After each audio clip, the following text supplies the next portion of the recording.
What's going on, guys? Blake here. We're going to be doing another trade recap for you guys today. Today's February 10th, Tuesday.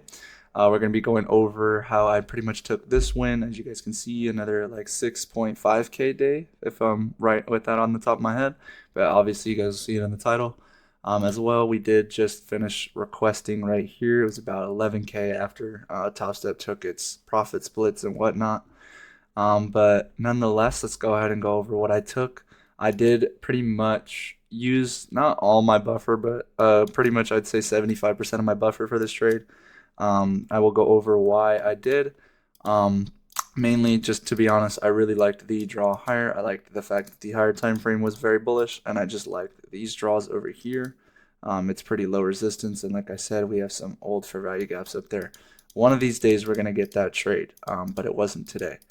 But let's go over what I took. So pretty much into market open, I actually did wake up a little bit late. Like I told you guys, don't take it that serious. You're not going to miss much long term. As you can see, pretty much all we do is sweep out this low. And what I was looking at is that ES failed to take that low again, right? One thing I always like are my indexes moving together. And because I was confident again in these higher draws, you can see we still didn't take it. We had previous day high, I'm pretty sure, over here, which is what we reject off of. But I was fully expecting us to go there, and I think we still will, just not today. Whether it be tonight, sorry, not tonight, whether it be tomorrow or just sometime this week. So going into market open, like I said, we pretty much took out the set of low resistance lows right here on NQs, pretty much came into an old fair value gap down there. I'm pretty sure it was also a 4-hour fair value gap. Again, I don't mark anything out. I wait to see what price gives me, and then I react based off what price is doing, right? So I'm not even looking at the 4-hour until I start to get this displacement candle. Now, I do want to draw your attention to ES. You can see ES obviously did have the better 5-minute inverse, but I was just fine with taking it on NQ. If I'm going to be honest, I thought I could get a better entry, and then again I was fine holding to these draws. I just went pretty much break even and trailed once we started rejecting these highs, which I'll go over in a second. But the main thing I was looking at was obviously the flip. Again, when both indexes are lagging bearish, but then both of them are flipping bullish, right? You have that 5-minute inverse, and you have ES flipping and totally disrespecting this 5-minute inverse. Now, obviously, the close is a pretty high close. If you go back to yesterday, or yeah, I believe it's yesterday's video, we kind of had a similar close, and I told you it's pretty much just a guaranteed break even. But for me, I thought I could actually get a better entry. I'll go over. I tried to pretty much take this tap on the inverse. As you can see, NQ's close wasn't as bad, but the fact that they were both this bullish, I pretty much just assumed we were at least going to take these highs on NQ as well. So as long as you're assuming that risk, that's fine. Had NQ say edge this gap, then probably would have sat, because then ES over there is probably just going to take the high, reject, do exactly what it's doing now. But in this sense, I really wanted us to get a tap on here. I wasn't going to limit it. I was just going to see how we reacted off of it. And then, if once we started to get that sharp rejection, that's when I would have took my market order. But as you can see, this is why I was okay with pretty much full porting or just using a pretty substantial size of my buffer. I took this like mid candle. When I see this like this, when there's obviously you can see we reject the first draw, which was previous day's high. But what I mean is when there's a 5-minute inverse on both indexes, and ES is obviously probably just not going to tap it. If it does, that's a pretty sharp rejection anyways. So that's why I was looking at NQ to take that inverse. I just didn't want to top blast it. But when you see that you could see, let me get rid of this long position. You can see the wick on this candle opens up and does not, like once it rejects completely from this candle, it just straight flies. Like you can see it's not even tapping the inverse, which means we're respecting something else. It just means price is in a hurry. It's going to take that draw really quick. It's just what I've seen over time. So when I see the inverse isn't going to be tapped, obviously I just was comfortable. I took what my risk was. My stop was something like this. So I'm not sure what my exact fill was, but it was somewhere right there. Took this stop. No, my stop was not that big. My stop was like here. And then we were obviously targeting 515, which was the LRL that I liked up here. Let me go ahead and target it out. It was about a two-hour trade. But let's go over how I got trailed out and how I was managing this position, because you guys can obviously see the P&L is fat. And again, I told you guys when you trade a model like this, it's a higher win rate. So it's either going to be a break even or a win 90 to 100% of the time. I'm not sure what my win rate is on this month. But off the top of my head, I'm usually trading above 85 to 95% win rate. Okay, so now I want to go over why I trailed so aggressively and how I still secured this. So my stop down here was honestly probably around, I want to say, yeah, it was probably around 2,000 bucks. I'm not gonna lie. The buffer was huge. I did pretty much, like I said, risk 75% of my buffer. But if we were to go over here, okay, one thing, like I said, I pretty much entered mid candle, but obviously I was looking at the 5 minutes, so the narrative was obviously off of the higher time frame. Now, one thing I wanted to draw your attention to is the fact that we edge these highs. Remember, these are low resistance highs. I'm expecting them to get taken after the 5 minute close. When both indexes are inversing and completely flipping, you can pretty much just expect, especially if they're lagging bearishly, you can pretty much expect both of them to take the bullish draws at least.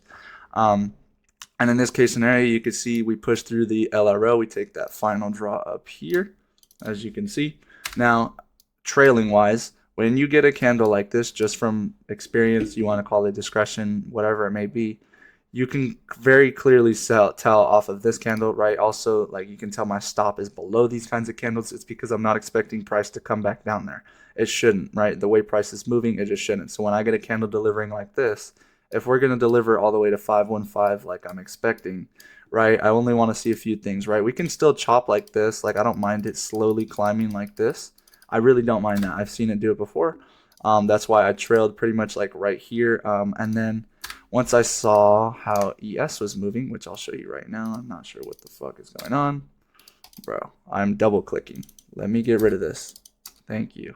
Okay, but you could see ES started to do some bullshit. You could see right here, NQ, you can barely tell, but NQ sweeps the high, ES starts to do bullshit. When I see them doing bullshit, that's when I'm going to trail. Okay, this is a fat 1 minute displacement.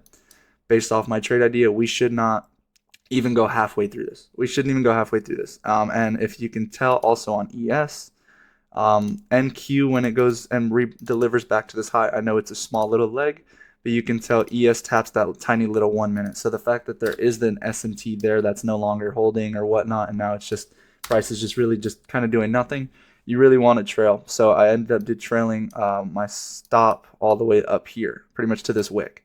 Why did I trail it to this wick? It's because, again, ES barely tapped it, but it's what sent us higher a little bit. It sent us higher, NQ took out the high again, and you can see that's when we start to do manipulation before the move higher happens again later. Oh, no, it doesn't even happen. There's literally no move higher. So that's kind of the point. When you trade volume like this and assets, like the draw is literally the only thing that protects your position. So when you have low resistance that's taken like this, like you can see, like I said, we pretty much reversed completely. You would have blew your accounts. You would have, you get what I'm saying? The whole idea though is you're knowing we should not return below this candle. If, like, look at these candles, right? If your stop's below there, right? Obviously the draw is your magnet. That's what's taking us higher. But you're assuming price won't go below these candles. It's the same exact way here. That's all you're going to do when managing your position, right? Again, you can look at ES. ES is also following. We should just not be disrespecting it that much. And you could see later on, we start even putting SMTs over here. ES takes the high, and NQ fails to take the high, and that's what causes us to be pretty much bearish for the whole day, right? Again, like I said, I don't really use SMTs. I more so will just watch them live. Like I'm not saying, oh, like this is SMT, let me get out. Like I just genuinely will just be watching them. I'll be like, okay, ES took the high. Let me just watch how NQ delivers. You guys don't really need to overthink it. Like for example, when I saw this 5 minute, I wasn't like, oh my gosh, SMT, like we're gonna flip. Like right here, obviously you can see NQ takes it. ES doesn't. Like I'm not thinking to myself, oh my gosh, preemptively, like this is about to be the greatest long of all time. That's not what I'm thinking. I'm still waiting for the 5 minute flip. Again, like a lot of people will say the entries are later, whatnot, but you can bid heavier because it's higher win rate. Okay, I'd rather be able to trail myself out for this P&L. I think it was still like I got trailed out for like 0.7 R. The trade itself was still 2 R. Okay, and to be honest, I hit those. I do hit those. But yeah, as long as both indexes are following, I'm fine with taking a trade, especially with heavy position, just because this kind of size is at least going to get me a break even, or I can at least trail myself out for even, like usually like it'll be a $500 day this day. We just happen to get great delivery. And then I just trailed really aggressive because there's no point. Honestly, there's no point in staying in this kind of chop, right? When you take out a draw, if we are going to continue to these low resistance draws, it's going to fly. Price is going to move quickly. You're going to see price Like remember, look how price moves to take out these first two draws, right? It's flying to it. It's 10 minutes, 15 minutes max, right? That's how I want to see my trades deliver. If not, you're just trading this, you're just trading consolidation. But yeah, guys, feel free to message me with any questions or concerns you may have. If you took a trade and you want me to review it, if I have time, I will review it. Feel free to join the free Discord in the description. We just hit 100 members, so I appreciate you guys for all the love and support in there. Same thing with Instagram. We just hit 100 followers on there, so if you guys want to go follow that, I appreciate it. But yeah, guys, enjoy the rest of your day. Don't get tilted on the charts, blah, blah, blah. Focus on how good the weeks have been prior, and then, just protect your capital, trail, things like that. Take these safe positions. But have a great day, guys.